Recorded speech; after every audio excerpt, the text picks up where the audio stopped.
Mamadou Mohamed Ndiaye. jërë ngeen jëf problème ya démarré na nag ñaari cas coronavirus am na ci réew mi léegi Le Témoin xëy bind xibaar bi ci xëtamu njëkk bind ne 2 cas bon sur les dégâts journal bi xamal ñu ne gi la yoon deuxième cas coronavirus gi am ci réew mi waaju ko fi dugal France la jóge ab franco-sénégalais la bu toll ci juróom-ñett fukki at Vox Populi nañu ñaareelu doomu France maanaam ab français dugal na virus bi ca Géejawaay hôpital Roi Baudouin ba ca Géejawaay fa la dem ñu gis ko gis ne dafa corona jamono ji ma nga ñu quarantaine maanaam ma nga ñu ber ci hôpital Fann source wa nañu am na beneen français bu meex deeti ñaari cas coronavirus yi Sénégal amagum ay tubaab ñoo ko jëlee France dugal ko ci réew mi enquête dina kay ne ko cas bu mujj bi sax de du neex a lijjanti ndax franco-sénégalais bi ko fi indi ab dëj la ñëwoon doomam moo faatu woon mu doon gunge si néew bi dëj ba ma nga amee woon ca Parcelles Assainies te mbooloo mu takkoo nga fa woon li nar a doon jur jàng ji nag yéenekaay bi nañu mooy fexe ba xam ñan la waa ji amal contact bi mu ñëwee ci réew mi ak léegi l'observateur mi xam turu waa ji bu nuppi ne du ko wax ñu lu bari ci deuxième cas coronavirus ba feeñ ci Géejawaay waa ji ko fi indi ba mu demee hôpital Roi Baudouin bu Géejawaay nan la waa hôpital bi def ba xam ne dafa corona bi ñu ko xamee ana naka lañ ci taxawee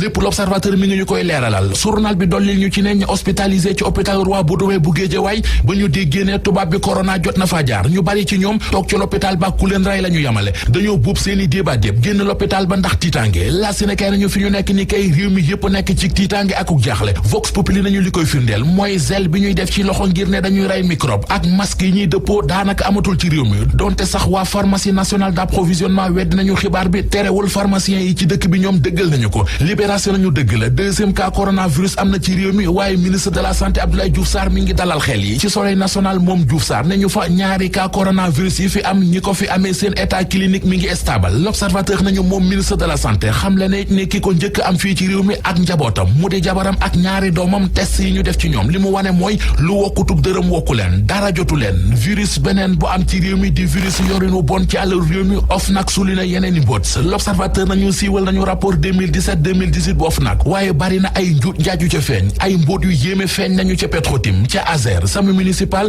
chambre des métiers de Dakar ak ca agence construction bâtiment ak édifice public gi Socé Diop Jonn jiite Les Échos nañu kooku moom di Socé Diop Jonn xam naa dañu koy far rekk jébbal procureur bi ndax li ñu ko tuumal ci rapport bu OFNAC bi tuuma la yoo xam ne faxas jindiwu ko escroquerie complicité d'escroquerie rapport OFNAC bi nee na moom la Socé Diop Jonn def li am ci Petrotim ak li am ci diggante ASER ak Minna distribution journal bi ñaari ngandi scandale la ko tuddee ku lakk mburu tuddub dëkk tax yéenekaay bi tegal ñu ci ne maire bu Sam Notaire di Aminata Kanté ak responsable commission culturelle bu mairie ba li ñu ne moom la ñuy def ci ay njuuj njaaj kenn xamul nu mu toll Le Quotidien nañu fi ñu toll nii jëfi njuuj njaaj yi waa OFNAC gis ci seen rapport yu 2017-2018 jébbal nañu ko procureur de la République Serigne Bassirou Gueye mbirum Petrotim nga ca faute de gestion bopp ñaar fukki milliards ak ñeent bu ñuy wax ci diggante Minna distribution ak ASER ma nga ca Sud Quotidien bind ne rapport d'activité 2017 bu OFNAC bi joxar bi na baaraamub tuuma Petrotim joxar bi baaraamub tuuma Timis Corporation joxar bi baaraamub tuuma Cosmos Socé Diop Jonn nit yéenekaay bi nee nañu na waaj te xam ne mi ngi ci guuta journal Le Témoin bind ne